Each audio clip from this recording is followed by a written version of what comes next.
Raw Go Home show for Crown Jewel 2025 was awesome. Sometimes we don't need to stand on ceremony here, Mr. Wayne. We just need to talk about it. We had stories, we had callbacks, we had big stars on the show, which may cause problems for WWE going forward if they all go away again. But in terms of what we got on the 6th of October 2025, massive thumbs up. Now, before we do start, I do want to point out again, because it is the 7th of October today, tomorrow, the 8th of October, I shall be appearing on Clash at the Comics, which is a wrestling show at the Hammersmith Apollo. If you live in the UK, you know how ridiculous that is, where stand-up comedians, including the likes of Ed Gamble and Phil Yang and so on and so forth, will be taking on and teaming with pro wrestlers, one of which is me. It's sold out, which is incredible, but you can go to clashatthecomics.live and watch it on pay-per-view should you so wish. I'll try and remember to put a link in the description down there. But I felt like I should talk about this. If nothing else, in 10 years' time, I can come back and maybe I'll watch this video and be like, man, that was absolutely ridiculous. But now, let us talk about Monday Night Raw, WWE. It was just all the stars. It was Roman Reigns, it was CM Punk, it was Jey Uso, who continues to be super interesting, it was Kyrie, it was Asuka, it was Becky Lynch, it was Maxine Dupree. Let me start with my favorite thing on the show, which is just Roman Reigns. I take it all back. Like, remember when he first became babyface and he came back following WrestleMania, whatever the flub it was, and we were all like, oh man, he needs to apologize to Jey Uso, Jimmy Uso, to cement that babyface turn. No, he didn't. He's a babyface turn anyway, and he's exactly the same Mother Hubbard. Goes to show how fickle we are. Bryan Danielson was right, but he is just winding up Jimmy Uso. He is corrupting Jey Uso. But while it is gaslighting and emotional manipulation, I also think Roman Reigns means it. He thinks this is the way you get ahead in WWE, which I just think is fantastic. Like, it all begins with, them saying they're going to have Roman Reigns' back after the Bronson Reed Australian street fight was set up, which was a very funny segment. Bronson Reed is undefeated in Australian street fights. I was like, yeah, because it never happened before. I'm undefeated in Australian street fights, if you want to go with that. I'm a big fan of how we are pushing Bronson. I think he's awesome. But they meet in the back. It looks like Jimmy Uso is about to have Roman's back. Jay gets in there and says, no, bruh, I'll have you back. And Roman goes, no, I've told you, you need to look out for yourself.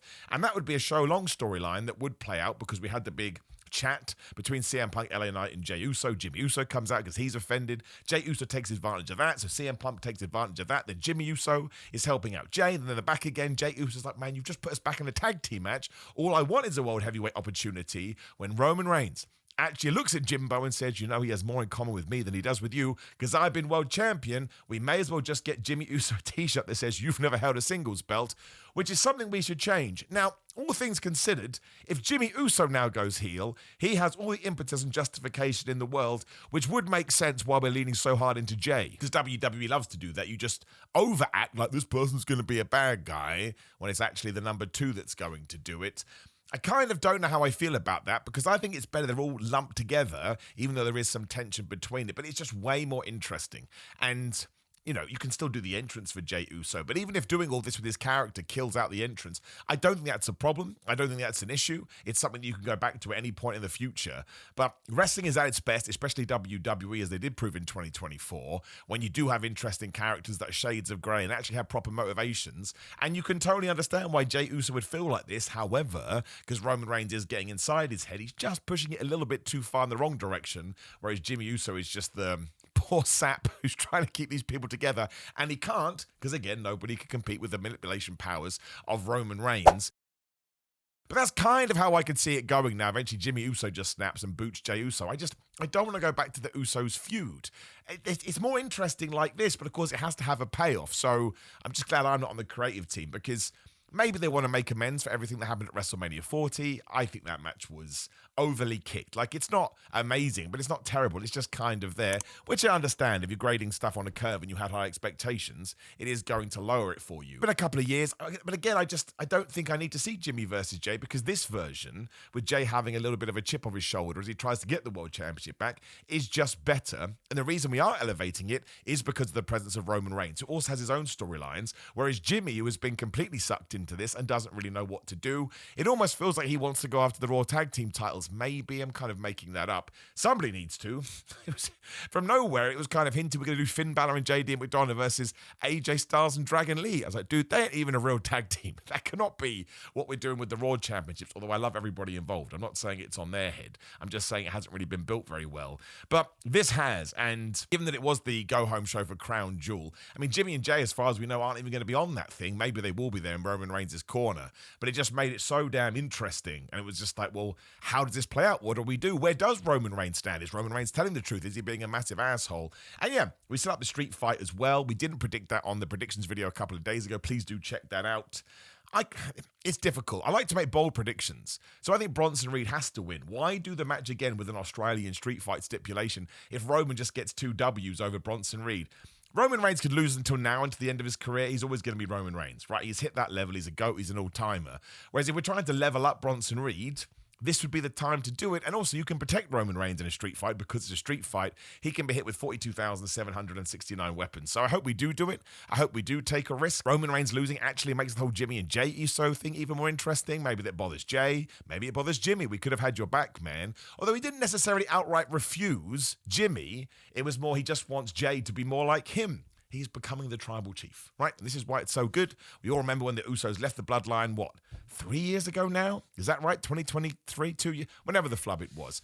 But the whole storyline was Jey Uso was going to be the tribal chief, and Jimmy Uso doesn't know how he feel about that. And now, through the desperation to get the World Championship back, which is where Roman Reigns found himself in, he's now getting corrupted and all that kind of stuff. I think maybe this is one where we just need to see it through. I think Jey Uso should win that title back eventually, but by being an asshole and by being a dickhead. Then just let the fans decide.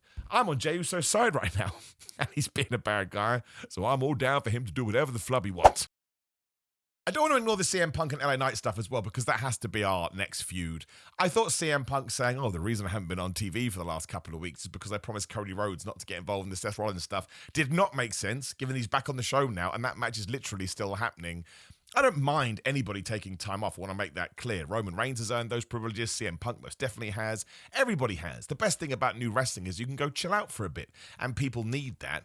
But the commentators should just say something when someone's not there, right? Don't just pretend, we go quiet, nobody will know. Just say something. And that's why this episode of Raw was so good, because we filled in holes. Like Becky Lynch saying, I'm not going to be in Australia because I feel like the officials are screwing me over. Fine. I do think AJ Lee versus Becky should be on that show. Doesn't matter that it's not. Really doesn't, because Becky explained herself. But the back and forth between, this is when Jey Uso and Jimmy Uso got involved as well. But before that, the back and forth between CM Punk and LA Knight surely has to be building to a program. Like LA Knight being like, why the hell do you get to have Seth Rollins after Crown Jewel, given that he beats you all the time? And CM Punk's like, I did beat him on the first episode of Netflix. LA Knight's like, well, he's never beaten me. So CM Punk is like, well, you've never even been champion, so what are you slapping on about? We then have the tag team match at the end of the night where LA Knight does WWE's favourite finish, where CM Punk had hit the GTS on Jey Uso and he stole the pin, but he was so happy about this. I thought it really worked for that kind of a character. Again, maybe being a bit risky with cheers and boos, who the flub cares? Figure out who somebody is and just let it play out in front of a camera. CM Punk was shocked by this. Absolutely the smart thing to do, because now Jay can be furious at Jimmy Uso that he put them in this tag team match to begin with. But just seeing these two go off against each other, some people on social media thought LA Knight felt flustered. I didn't take that at all. I thought he took his time. I thought he was confident. I thought he stood toe-to-toe with Punk, which is massive. CM Punk, one of the best promos ever. But it felt fresh to me. And of course, it ties into Clash in Paris. It ties into them falling out before all of that. And we never got the one-on-one match. So if you don't want to go back to CM Punk versus Seth Rollins for a while, which you probably shouldn't do, maybe that's a WrestleMania thing or before, putting LA Knight in there I think is important. And the other good thing about this is it's convinced me that LA Knight needs to win the World Championship at one point. Now, he could go heel as well. But then, even if he goes heel, either you have to promise it as a babyface and back it up, otherwise you ruin your babyface run. But if you are going to turn LA Knight heel and he's in a world title program, well, this goes back into my Oscar Kairi Sane predictions. If somebody does change their alignment morally, they then have to be victorious. Otherwise, they look like an absolute goober. They look like an absolute idiot.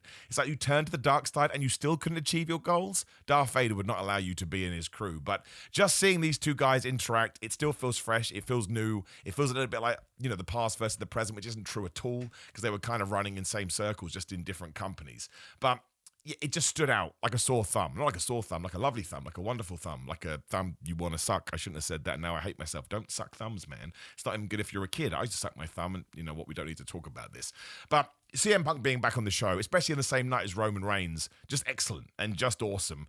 And I just really want to see where this is going to go, because Jay and Jimmy and Roman can kind of spin off into their own thing, or maybe we can keep them all connected by a thread. I don't mind that either. Like, if Roman is going to hang around post-Crown Jewel, which I hope he does do, he can't just come back for a couple of weeks, or you'd imagine not, then who's he going to feud with? Again, Jimmy, Jay, LA Knight, CM Punk, and other people that could be thrown in there as well. Because when Seth Rollins is done with Cody, he's going to need a new feud too. It was just good. It was good stuff. It had a realism to it. And we weren't presenting people as good guy and bad guys. Like, no, this is LA Knight. This is CM Punk. This is how they're going to respond for their desperations to get the world title. I was just such a huge fan of it. And this Raw is so much better than some of the Raws we've done over the last few weeks. Even though there was a lot of distraction and interference and confusion in matches, I've decided I do not care. If that's the payoff I have to get, and that's the crutch that WWE needs in order to make sure they tell stories elsewhere, sign me up, pal. I'm good. One of my disappointments was that AJ Styles didn't get to cut his big promo about John Cena. He did get 30 seconds, and he made a good point. We don't need a story. You know, it's AJ Styles versus John Cena. And they had a good video package too. I just think because Cena wasn't going to be around, which we knew beforehand, which is fine. You know, we've been alerted to this. You probably could have shelved the six-man tag, which was the Judgment Day taking on Penta, AJ, and Dragon Lee, and done that next week and just allowed AJ Styles to cut a promo here. I don't think it would have made anything any better because I think they're such big names that actually you can get away with doing it. But it would have just been a little bit of an extra secret sauce. And AJ Styles knows what he's doing. And it is the last time they're going to fight. Probably the last time they're both in Australia if AJ Styles is going to retire next year. But that's a minor thing. The six-man tag ruled. We now have so many people going after the IC title. Like AJ Styles still helps Dom. Rusev walked out during that match. Penta went to boot Dominic but hit Rusev instead. So there's a bunch of people that are now in there. Sheamus could come back. And I do think we should start passing that belt around a little bit. And it ends with Sheamus winning it at WrestleMania 42, whatever the flub WrestleMania is next year. But it was just a lot of fun. And AJ Styles is just in this weird position now where he's trying to, you know, carry on his concurrent storylines, but also having this storyline when WWE pretending that they're doing the John Cena match because of the fans. That's quite clearly not true. Don't know how long it's been planned for, but the build could have been better. Not that it's a problem, and again, the six-man tag itself was brilliant. At one point, JD McDonough, I think, reversed the Mexican Destroyer into a Spanish Fly. Now, one, that's good. We're representing all countries. It's also absolute nonsense. Becky Lynch and Maxine Dupree was also great. I've already seen the negative Nancy's coming. I go, it wasn't that good. What's wrong with you? Why can't you just be happy? But yes, if you want to compare it to the best matches of all time, but that's a waste of life. If you can do that with everything, books, entertainments, movies, even other sports, like you're just going to ruin it for yourself. But to see how far Maxine Dupree has come, easily her best match, and it was just so much fun. That's the other thing. Not everything has to be super smooth and look choreographed. I just want it to entertain me in some form or fashion. That's what it did. When she hit the German suplex out of the manhandle slam and then pulled down the straps and went for the ankle lock and gave her a set-out powerbomb, I was like, you kick her ass, Maxine. I never totally believed that she would win from a pinfall, but towards the end, I think Maxine's going to have to get the win here by some sort of nonsense. Otherwise, it's just not going to work out. Nobody wanted to see Becky Lynch hit a move and get the 1, 2, 3, and we didn't do that. Instead, Becky Lynch was just having the time of her life. Of course you're allowed your opinion. I just do not understand it at all, and I'm sure you feel the same about me. That's the way the world works. Don't understand any criticism towards this Becky Lynch character. So good, so funny. Putting other people over as best she can. Is happy to sell for everyone. Like she was celebrating on Alan the announce table here. The referee does the fastest 10 count ever. We get the 10 count victory for Maxine Dupree. And that kind of rhymes, so we'll say that it is true. And then Becky Lynch sells. It's like her world has just crumbled. And that's when she went to moan to Seth Rollins, I will not go to Australia. I'm sure we'll do the rematch next week. And it will probably end with Becky Lynch beating the crap out of Maxine Dupree before AJ Lee makes the save. Totally fine. Want to know where Tozawa was? He got murked off by Becky as well. But these are the things, I guess you could call it a risk or an outlier or something like that. But we did something fun. I just loved it, man. It just made me feel good. That's the point of watching wrestling. I was rooting for Maxine Dupree, who was meant to be the baby face. Yeah, there was like a drop kick, right? Maybe she whiffed it a little bit. I don't know if that is true, but it looked a bit wibbly wobbly. I didn't care. And it was only put into my brain by the stupid internet after I'd seen it. I was willing her on as a character in a television show to break wrestling down to what it is in its very sort of smallest pieces. It was awesome. It was great. Do more of this. Even if it had all gone bad, who would have cared? But it didn't go bad. That's because Becky Lynch is great, because Maxine Dupree has put the time in. I could not have liked this anymore. Otherwise, we did get Asuka just being an absolute nightmare. Could be the best person on the show in all of wrestling, to be completely honest with you. She went to Adam Pearce and booked Io Sky versus Kairi Sane. Adam Pearce actually mentioned we're going to have to fit it in the show. So finally, we're admitting that, the show is packed. I can't just put your match in there. Kairi Sane has an emotional breakdown. It's just, she's so good at this. It's so horrible, and my heart bleeds for her. I think she's going to go Super Saiyan at the pay-per-view and just join up with Asuka. But of course, they went after more distraction, interference, confusion, but it didn't matter because Rhea Ripley wasn't there. So what would a new bad guy Asuka do? It shouldn't be like, I hope it's a fair fight. She hates Io Sky. And Io Sky did this cool thing. The bell rang and she dove on Asuka right away because she misted her in the face. This was just good storytelling, to be honest, and kind of does put the result in the weekend at jeopardy, which is what you do want. Lyra Valkyria versus Roxanne Perez. We're kind of going around the houses with this. I think next week we need to do something bigger than we have done. I mean, this week, Bayley talked her way into the match, but, Lyra would have accepted because she knew Raquel was going to be out there. And then Roxanne wins after the distraction does go bad, but then Bayley goes crazy, and rather than attack Lyra, she goes Roman Reigns and convinces Lyra to go attack Roxanne and Raquel backstage, which they did do when AJ Styles was having a chat to Penta. It feels like we have to do the Lyra-Bayley feud eventually, especially because it was Bayley that screwed Lyra out of the Intercontinental Championship and completely knocked her out of that scene. It also feels like both of these teams could be going for the women's tag team titles, which aren't being focused on a lot either. I kind of feel like Charlotte and Alexa could have been on this show. It's good, but I think we need the next step forward, whatever that may be. Bayley doing whatever Bayley is going to do. We've just seen a variation of all these 4 people fight over and over again. So now I just try and shift it onto something else. Before it just feels a little bit like Groundhog Day, which does happen with WWE. But I don't want to be too disparaging to it because it was very, very good. And this entire episode of Raw was very, very good. Like, catch up on clips, read this, watch ups and downs, what culture, check it out, watch my video as you just have. It is worth engaging more than maybe other Raws. And it gives me confidence coming out of Crown Jewel because I feel like this was done deliberately. We plant some seeds now, and then come Monday after the show, we can really come out guns a-blazing and let you know this is what War Games is going to be. You can kind of already see the divides about who is going to be on either side of those teams. But I like that. You should make it as important as possible. But the best Raw for a while. Huge, huge fan of it. Again, if you are wanting my recommendation, makes you mad, but I appreciate it. I would say it's worthy of your time, or at least, finding the best stuff on YouTube, whatever, and checking it out. But you may have disagreed, which I'm always interested in, so make sure you drop me a comment below. Like the video, share the video, and subscribe. Click the video on the screen, which are my predictions for Crown Jewel. I mean, most of them are still apt, and you can also see how awful. That's why we shouldn't do it before Raw, but we did it anyway. Otherwise, please do interact with a bunch of stuff. GrillerMind.com/Simon. Just go to Simon, get 10% off, sometimes more. I love these supplements. They are the best. Otherwise, it is, what the flub is it? Patreon.com/Simon316. Loads of watch alongs going up this week to make sure we balance it out, so make sure you check out that as well. Simon316 on social media. Simon on TikTok and Cameo and Pro Wrestling Tees and Big Cartel. NordVPN.com/Simon Miller to get yourself a deal on Nord so you can watch WWE Crown Jewel on Netflix. It will cost you less money than ESPN. Otherwise, my friends, I appreciate all of you. I'll see you soon.